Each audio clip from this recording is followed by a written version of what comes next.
Olá pessoal, parte 12 de Gálatas. Estamos na viagem em Gálatas. Carta de Paulo às cidades da Galácia.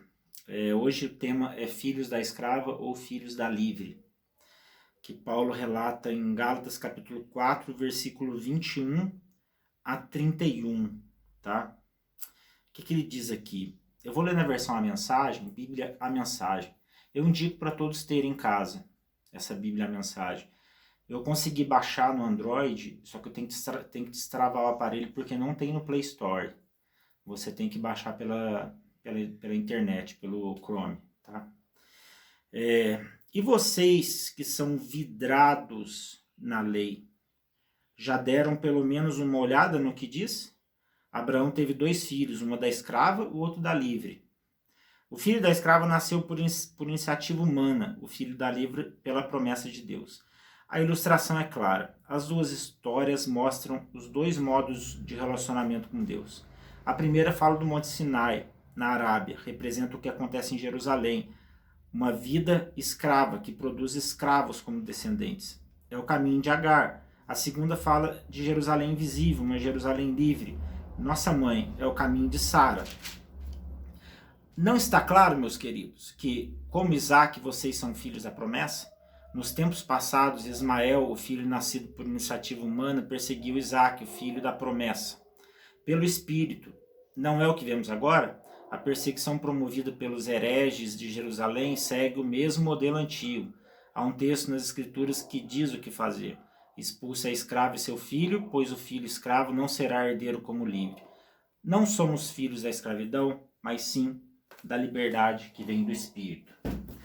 Paulo, ele faz uma alegoria assim bem ousada aqui, quando ele relaciona, porque Abraão, ele tinha uma promessa, e é o evangelho de Abraão, né? Em ti serão benditas todas as famílias da terra, e é o evangelho de Abraão. E Abraão, ele tinha a promessa de um filho com Sara, só que Sara era estéril, assim como todas as mulheres dos patriarcas, né? Abraão, Isaac e Jacó. E Abraão e Sara, com o passar dos anos de vida, ela percebe que ela não teria filho, mesmo com a promessa de Deus. Aí ela tem a brilhante ideia de dar a sua escrava para Abraão, para ter filhos com ela, para que a descendência ela não parasse ali, a descendência de Abraão. Pois bem, essa brilhante ideia de Sara causou um problemão no mundo, né? Porque de Ismael, que nasceu do relacionamento de Abraão com Agar, que era escrava, formou a nação dos ismaelitas, que hoje são os árabes. Que dos árabes saiu a religião islâmica. E é um problemão, porque os mais radicais, você já sabe como são, né? Os mais radicais. Além de ter a lei como uma principal centralidade, o subjugo, eles são extremamente radicais no sentido de serem os melhores e de causarem até mortes, etc, né? Então, para vocês verem assim, naquela época acontecia algumas coisas que geraram grandes problemas depois. Por exemplo, Ló, quando Abraão leva Ló, Deus fala para ele, sai da tua terra e da tua parentela. Ele leva Ló, sobrinho dele. Deus falou para ele sair da parentela também, ele levou Ló.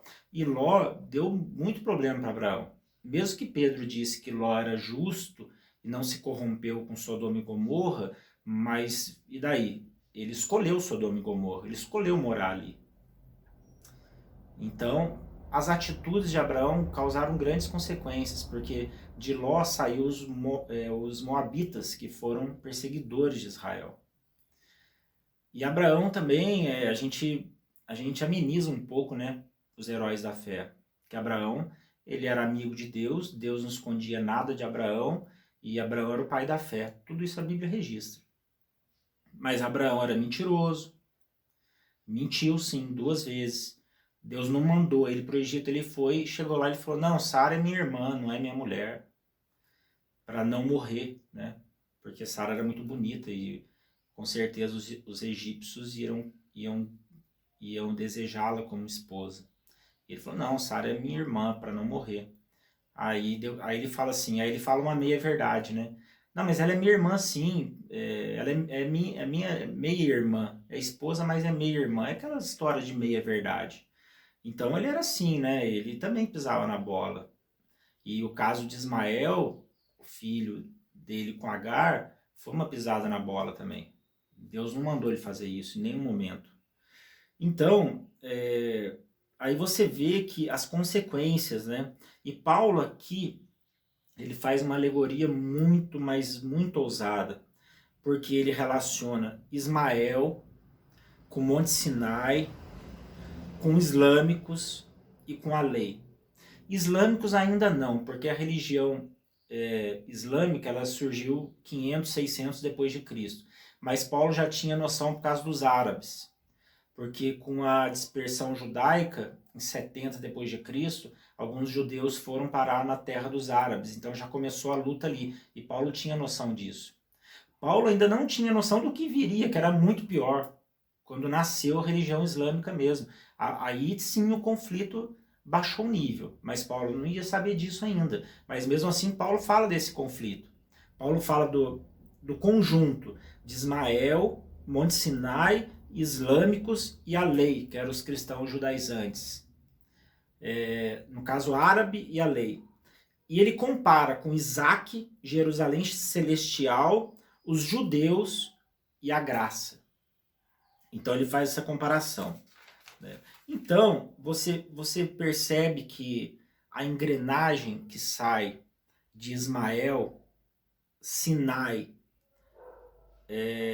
religião dos árabes e a lei dos cristãos judaizantes é a mesma engrenagem.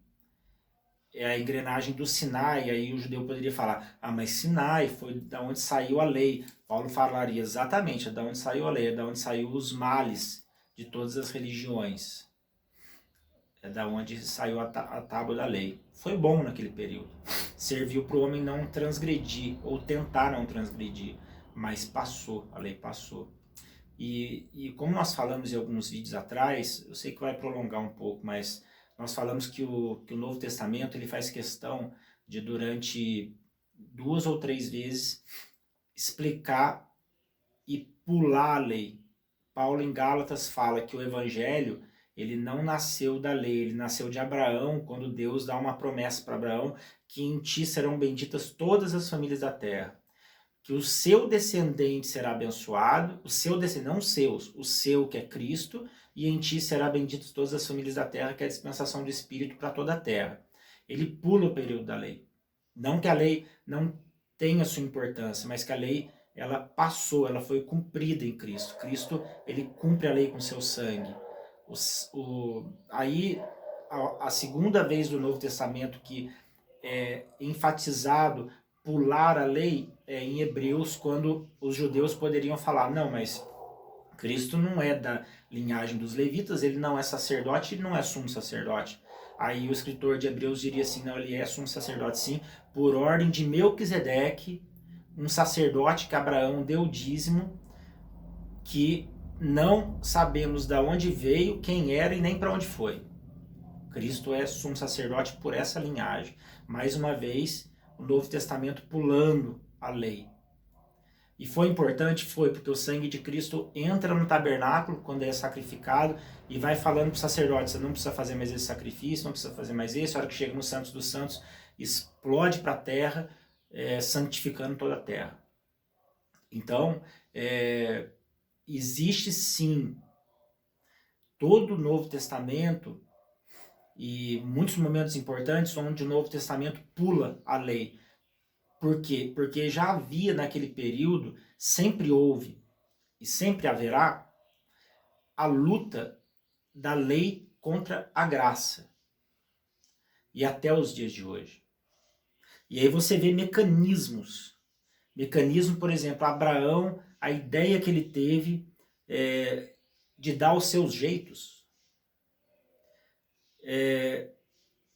De onde vem o povo que acha que os seus próprios sacrifícios eles agradam a Deus. É de Ismael, é do Monte Sinai.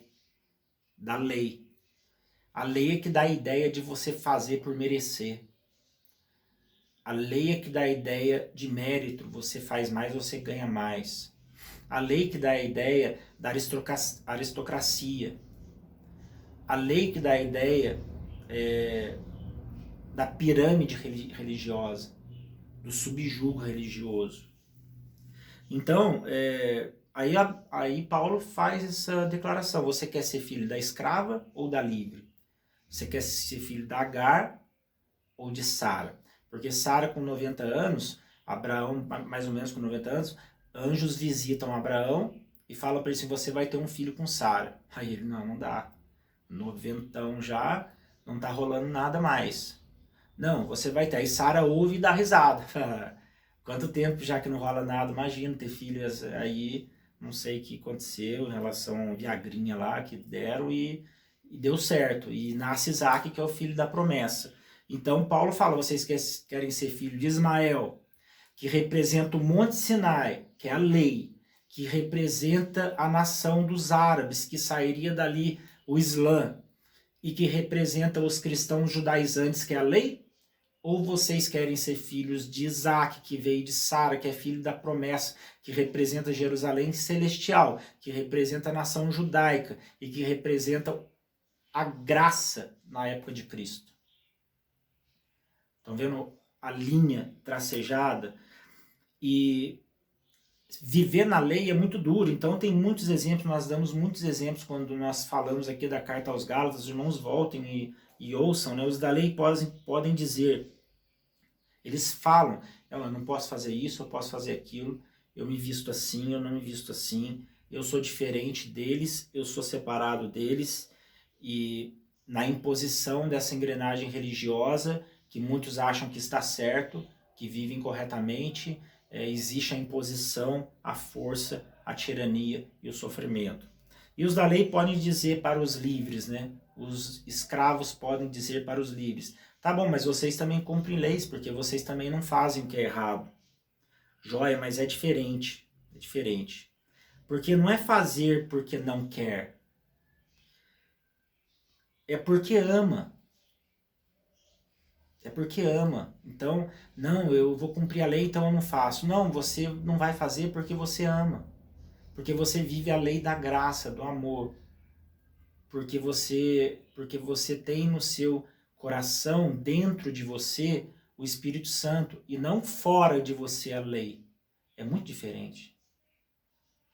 A lei tentando mudar o seu interior ou o seu interior explodindo amor para fora, alegria, graça, paciência, que é o fruto do Espírito, domínio próprio, mansidão, tantas coisas que explodem para fora, ou você faz um conjunto de normas para você tentar introduzir dentro de você? É muito diferente, é muito diferente. Então,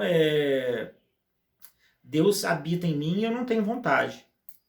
Então, quando você luta para não fazer, e você faz sacrifícios para não fazer, você é um escravo. Não, nós também lutamos, né? Mas se conseguirmos é porque foi o Espírito que habita em nós. E se nós não conseguirmos, nós sabemos que temos outras chances, nós vamos continuar lutando, mas não é uma coisa assim que nos traz punição. É um fardo leve, é um fardo suave. E é por causa disso que nós viramos pessoas sinceras. Nós não temos medo de falar o que fazemos, o que fizemos. Não temos problema nenhum com isso, estamos muito bem resolvidos. Os que estão na lei, não. Os que estão na lei, eles camuflam a santidade. Eles não podem errar. Eles não podem ter um passado negro, escuro. Eles têm que ser santos a vida inteira. Se eles tiverem um passado queimado, em algumas religiões que eu já passei, eles sofrem. Eles sofrem. Os dois parecem iguais. Ismael, Isaac, a lei e a graça. Porque eles estão na mesma igreja, eles pregam, eles levantam as mãos, eles cantam louvores, mas a engrenagem é diferente. A lógica religiosa é diferente. Porque um vive pesado, seguindo cartilhas, rituais, com centralidade na cerimônia. O foco é esse. O outro foco é no ser, é na mudança do ser, é na mudança de mentalidade, é no amor exposto, é no reino de Deus exposto. É diferente, a engrenagem é diferente. Então, quando Jesus conta a parábola que o fariseu no templo tinham dois tipos, tipologias, o fariseu e o publicano. O publicano era odiado dos judeus porque ele cobrava imposto para Roma e ele se enriquecia também. E então no templo o fariseu levanta orando o seguinte: Deus, obrigado por eu não ser como esse publicano. E o judeu glorificava a Deus por outras coisas, por não ser como o samaritano, por não ter nascido mulher. Ele adorava a Deus assim. Por quê? Porque eu sou fiel, porque eu dou o dízimo de tudo. E eu sigo a lei em todas as coisas. Grande coisa, né? Porque daí o publicano levanta e ora assim, batendo no peito: Deus, tem misericórdia de mim, porque eu sou pecador. Eu necessito do teu perdão. Tá aí a diferença entre lei e graça. Aí Jesus aí faz a pergunta final: quem saiu justificado? Claro que foi o publicano, porque quem orou na lei, orou pelos seus méritos, orou pelo cumprimento das normas que segue, orou sendo exclusivo, sendo melhor do que o publicano. E é claro que nós, como publicanos e pecadores, diremos: realmente, eles são melhores. É claro que os da lei são melhores. Puxa, eles fazem o maior esforço. Eles se mutilam, eles fazem tudo para serem os melhores naquilo que servem, no Deus que servem, que Deus que é esse que eu não conheço, que eu assim, que não tem como não abominar. Mas eles são a figura dos melhores, são exemplo para muitos. E para aqueles que vivem na graça, olham para eles e falam: eu não consigo ser mesmo igual a ele. Nem se eu me esforçar muito eu vou conseguir. Não dá. São muito perfeitinhos. É tudo muito arrumadinho, é tudo muito perfeitinho, é tudo cheio de beleza externa. É tudo engomadinho, não dá, é tudo santinho. Não, o negócio nosso é mais aberto, é mais sincero, é mais rasgado, sabe? Não dá. Não dá para ser igual. Parece igual, mas o mecanismo, a lógica é diferente. É tudo diferente, não é? A espiritualidade é diferente. Um leve, o outro pesado. Um exclusivo, o outro inclusivo. Um a lei, o outro amor. Um é legalista, o outro é misericordioso. Os dois lado a lado. Um é o próprio Salvador, porque tem mérito no que faz. O outro sabe que não adianta fazer, porque já tem um Salvador que deu sangue por ele. Já fez sacrifício por ele, então ele não precisa se sacrificar. Um sangra, a lei faz sangrar. O outro sabe que tem o sangue do justo. Então, Isaac é sempre objeto de perseguição, Paulo está falando aqui. Sempre. Sempre Isaac foi objeto de perseguição por Ismael. Ismael dá mais valor ao sistema de governo do que às próprias pessoas.